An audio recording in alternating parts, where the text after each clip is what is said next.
ओम शांति। 15 नवंबर 2024। बाबा के महावाक्य। मीठे बच्चे, अपनी जांच करो कि कितना समय बाप की स्मृति रहती है, क्योंकि स्मृति में है ही फायदा, विस्मृति में है घाटा। प्रश्न: इस पाप आत्माओं की दुनिया में कौन सी बात बिल्कुल असंभव है और क्यों?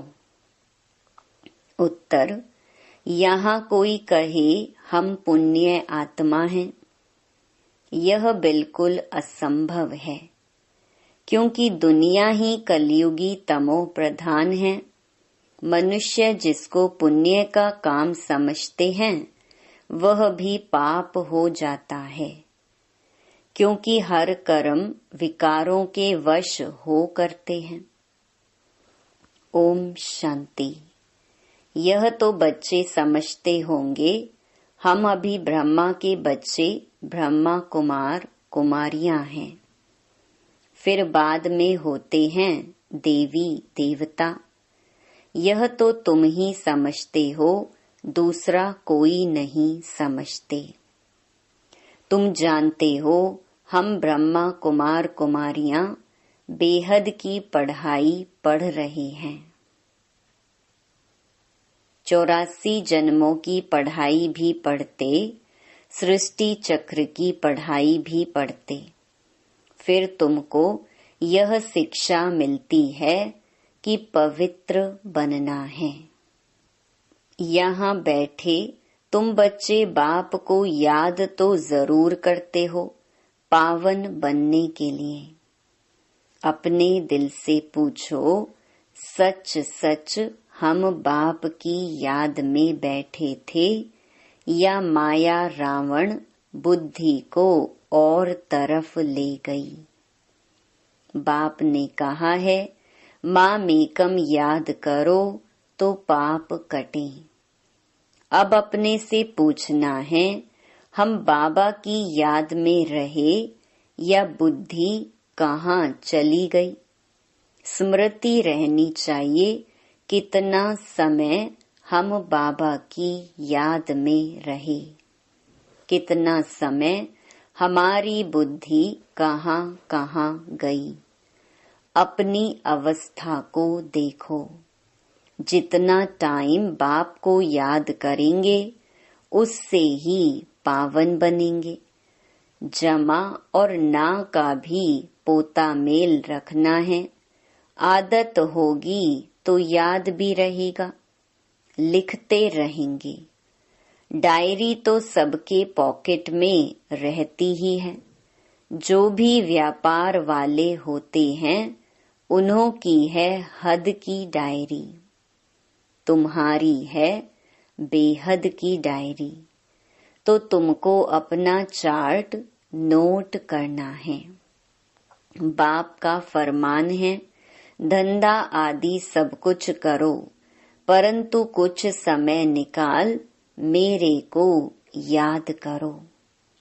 अपने पोता मेल को देख फायदा बढ़ाते जाओ, घाटा ना डालो। तुम्हारी युद्ध तो है ना, सेकंड में फायदा, सेकंड में घाटा। झट मालूम पड़ता है हमने फायदा किया या घाटा। तुम व्यापारी हो ना, कोई विरला यह व्यापार करे। स्मृति से है फायदा, विस्मृति से है घाटा।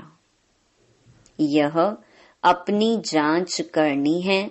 जिनको ऊंच पद पाना है तो उनको तो ओना रहता है। देखें हम कितना समय विस्मृति में रहे। यह तो तुम बच्चे जानते हो, हम सब आत्माओं का बाप पतित पावन है। हम असुल आत्माएं हैं, अपने घर से यहाँ आए हैं, यह शरीर लेकर पार्ट बजाते हैं। शरीर विनाशी है, आत्मा अविनाशी है। संस्कार भी आत्मा में रहते हैं। बाबा पूछते हैं, हे आत्मा याद करो, इस जन्म के छोटेपन में कोई उल्टा काम तो नहीं किया है। याद करो। 3-4 वर्ष से लेकर याद तो रहती है, हमने छोटेपन में कैसे बिताया, क्या क्या किया। कोई भी बात दिल अंदर खाती तो नहीं है। याद करो। सतयुग में पाप कर्म होते ही नहीं तो पूछने की बात नहीं रहती। यहाँ तो पाप होते ही हैं। मनुष्य जिसको पुण्य का काम समझते हैं वह भी पाप ही है। यह है ही पाप आत्माओं की दुनिया। तुम्हारी लेन देन भी है पाप आत्माओं से। पुण्य आत्मा यहाँ है ही नहीं। पुण्य आत्माओं की दुनिया में फिर एक भी पाप आत्मा नहीं।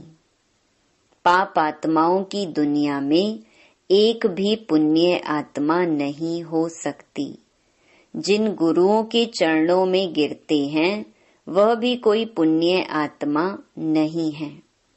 यह तो है ही कलयुग, सो भी तमो प्रधान। तो इसमें कोई पुण्य आत्मा होना ही असंभव है। पुण्य आत्मा बनने लिए ही बाप को बुलाते हैं कि आकर हमको पावन आत्मा बनाओ। ऐसे नहीं, कोई बहुत दान पुण्य आदि करते हैं, धर्मशाला आदि बनाते हैं, तो वह कोई पुण्य आत्मा है? नहीं। शादियों आदि के लिए हॉल आदि बनाते हैं, यह कोई पुण्य थोड़ी है। यह समझने की बातें हैं। यह है रावण राज्य, पाप आत्माओं की आसुरी दुनिया। इन बातों को सिवाय तुम्हारे और कोई नहीं जानते। रावण भल है परंतु उनको पहचानते थोड़े ही हैं। शिव का चित्र भी है परंतु पहचानते नहीं हैं। बड़े बड़े शिवलिंग आदि बनाते हैं, फिर भी कह देते नाम रूप से न्यारा है, सर्वव्यापी है। इसलिए बाप ने कहा है, यदा यदा ही धर्मस्य ग्लानिर्भवति भारत। भारत में ही शिव बाबा की ग्लानि होती है। जो बाप तुमको विश्व का मालिक बनाते हैं, तुम मनुष्य मत पर चल उनकी कितनी ग्लानि करते हो। मनुष्य मत और ईश्वरीय मत का किताब भी है ना। यह तो तुम ही जानते हो और समझाते हो। हम श्रीमत पर देवता बनते हैं, रावण मत पर फिर आसुरी मनुष्य बन जाते हैं। मनुष्य मत को आसुरी मत कहा जाएगा। आसुरी कर्तव्य ही करते रहते हैं। मूल बात ईश्वर को सर्वव्यापी कह देते। कच्छ अवतार, मच्छ अवतार तो कितने आसुरी छी छी बन गए हैं। तुम्हारी आत्मा कच्छ मच्छ अवतार नहीं लेती, मनुष्य तन में ही आती है। अभी तुम समझते हो हम कोई कच्छ मच्छ थोड़े ही बनते हैं, 84 लाख योनि थोड़े ही लेते हैं। अभी तुमको बाप की श्रीमत मिलती है, बच्चे तुम 84 जन्म लेते हो। 84 और 84 लाख का क्या परसेंटेज कहेंगे? झूठ तो पूरा झूठ, सच की रत्ती नहीं। इनका भी अर्थ समझना चाहिए। भारत का हाल देखो क्या है। भारत सचखंड था, जिसको हेवन ही कहा जाता था। आधा कल्प है राम राज्य, आधा कल्प है रावण राज्य। रावण राज्य को आसुरी संप्रदाय कहेंगे। कितना कड़ा अक्षर है। आधा कल्प देवताओं का राज्य चलता है। बाप ने समझाया है, Lakshmi Narayan the first, the second, the third कहा जाता है। जैसे एडवर्ड फर्स्ट सेकंड होता है ना, पहली पीढ़ी फिर दूसरी पीढ़ी ऐसे चलती है। तुम्हारा भी पहले होता है सूर्यवंशी राज्य, फिर चंद्रवंशी। बाप ने आकर ड्रामा का राज भी अच्छी रीति समझाया है। तुम्हारे शास्त्रों में यह बातें नहीं थीं। कोई कोई शास्त्रों में थोड़ी लकीरें लगाई हुई हैं, परंतु उस समय जिन्होंने पुस्तक बनाई हैं उन्होंने कुछ समझा नहीं है। बाबा भी जब बनारस गए थे उस समय यह दुनिया अच्छी नहीं लगती थी। वहां सारी दीवारों पर लकीर बैठ लगाते थे। बाप यह सब कराते थे, परंतु हम तो उस समय बच्चे थे ना, पूरा समझ में नहीं आता था। बस कोई है जो हमसे यह कराता है। विनाश देखा तो अंदर में खुशी भी थी। रात को सोते थे तो भी जैसे उड़ते रहते थे, परंतु कुछ समझ में नहीं आता था।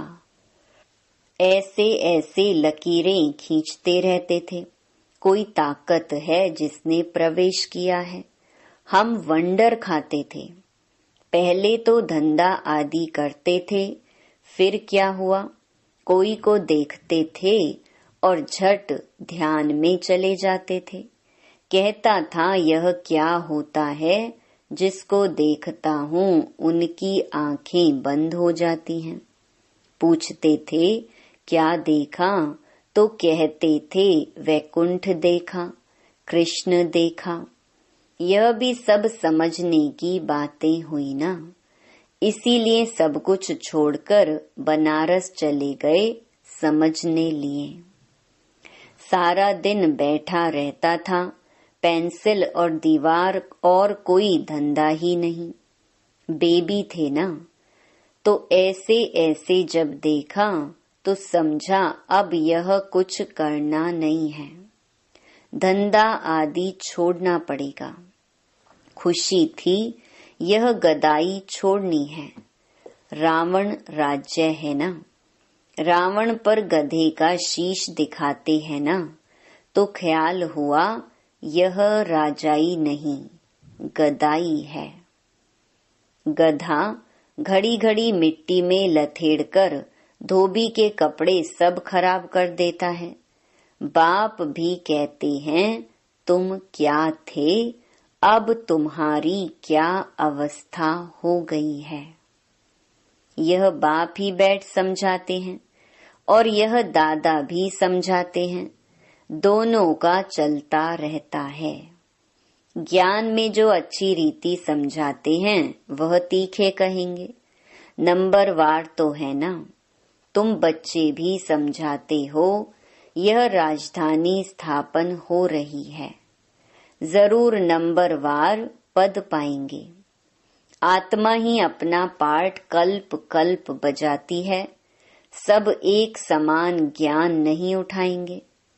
यह स्थापना ही वंडरफुल है। दूसरे कोई स्थापना का ज्ञान थोड़े ही देते हैं। समझो सिख धर्म की स्थापना हुई, शुद्ध आत्मा ने प्रवेश किया, कुछ समय के बाद सिख धर्म की स्थापना हुई। उन्हों का हेड कौन? गुरु नानक। उसने आकर जप साहिब बनाया। पहले तो नई आत्माएं ही होंगी, क्योंकि पवित्र आत्मा होती है। पवित्र को महान आत्मा कहते हैं।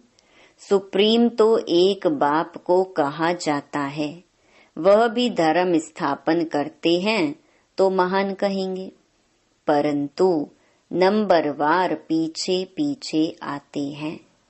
500 वर्ष पहले एक आत्मा आई, आकर सिख धर्म स्थापन किया। उस समय ग्रंथ कहाँ से आएगा? जरूर सुखमनी, जप साहिब आदि बाद में बनाए होंगे ना। क्या शिक्षा देते हैं? उमंग आता है तो बाप की बैठ महिमा करते हैं। बाकी यह पुस्तक आदि तो बाद में बनते हैं जब बहुत हो। पढ़ने वाले भी चाहिए ना। सबके शास्त्र पीछे बने होंगे। जब भक्ति मार्ग शुरू हो तब शास्त्र पढ़े। ज्ञान चाहिए ना। पहले पहले सतो प्रधान होंगे, फिर सतो रजो तमो में आते हैं। जब बहुत वृद्धि हो तब महिमा हो और शास्त्र आदि बने। नहीं तो वृद्धि कौन करे? फॉलोअर्स बने ना। सिख धर्म की आत्माएं आवे जो आकर फॉलो करें। उसमें बहुत टाइम चाहिए।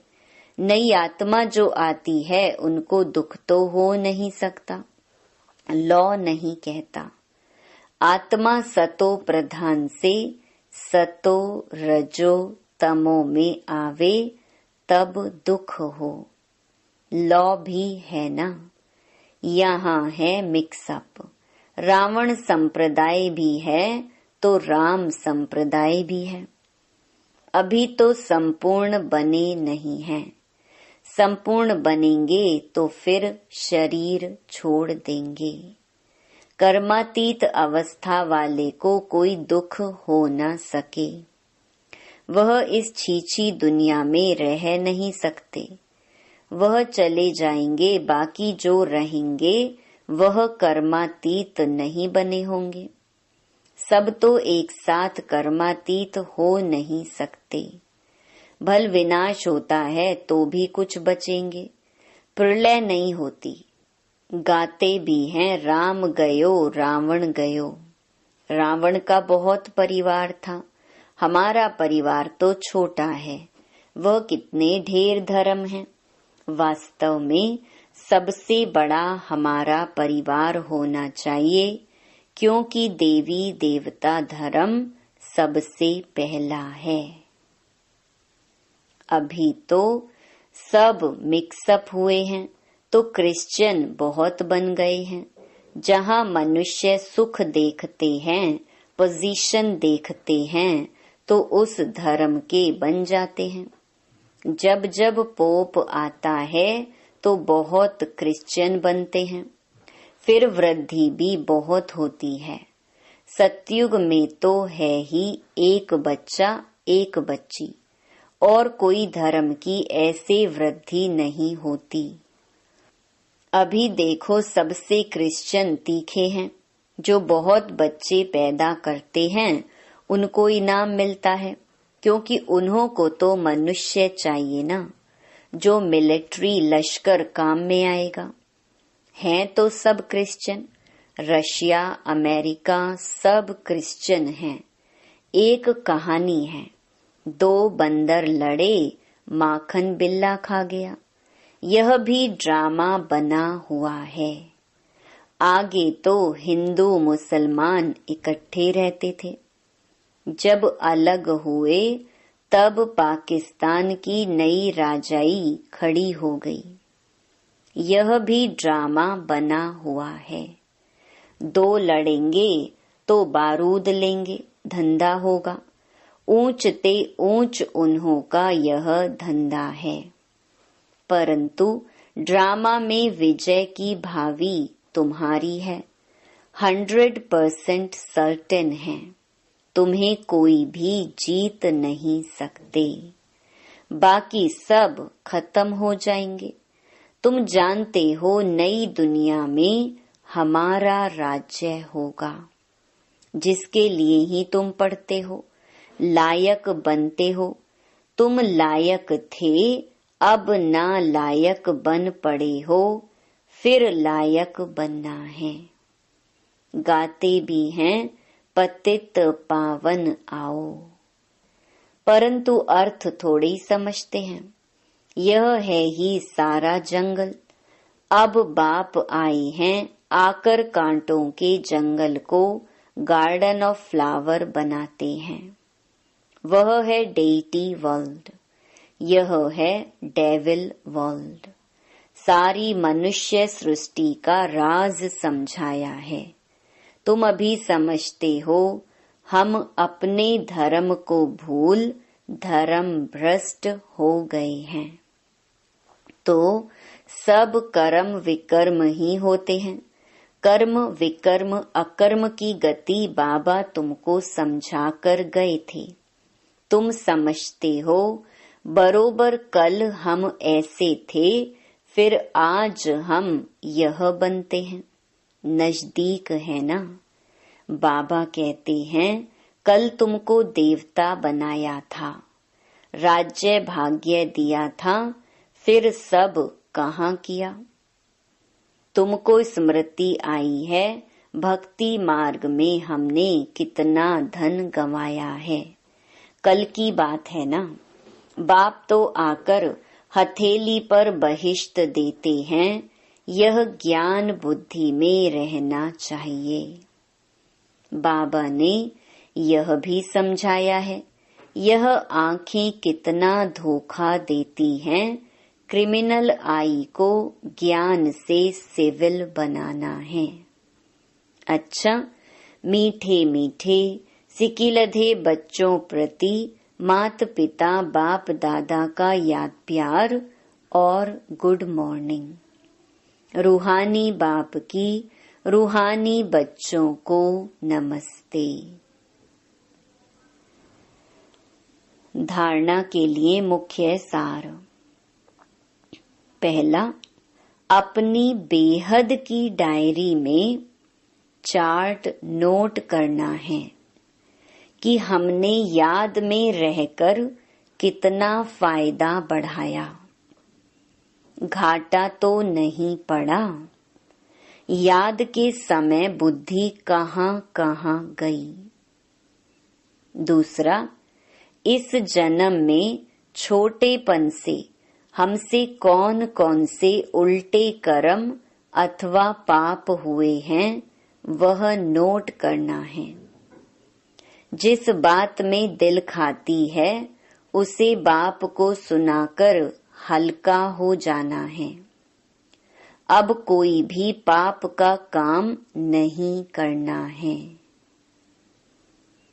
वरदान, कर्म बंधन को सेवा के बंधन में परिवर्तन कर सर्व से न्यारे और परमात्म प्यारे भव। परमात्म प्यार ब्राह्मण जीवन का आधार है, लेकिन वह तब मिलेगा जब न्यारे बनेंगे। अगर प्रवृत्ति में रहते हो तो सेवा के लिए रहते हो। कभी भी यह नहीं समझो कि हिसाब किताब है, कर्म बंधन है, लेकिन सेवा है। सेवा के बंधन में बंधने से कर्म बंधन खत्म हो जाता है। सेवा भाव नहीं तो कर्म बंधन खींचता है। जहाँ कर्म बंधन है वहाँ दुख की लहर है। सेवा के बंधन में खुशी है। इसीलिए कर्म बंधन को सेवा के बंधन में परिवर्तन कर न्यारे प्यारे रहो तो परमात्म प्यारे बन जाएंगे। स्लोगन, श्रेष्ठ आत्मा वह है जो स्व स्थिति द्वारा हर परिस्थिति को पार कर ले। ओम शांति।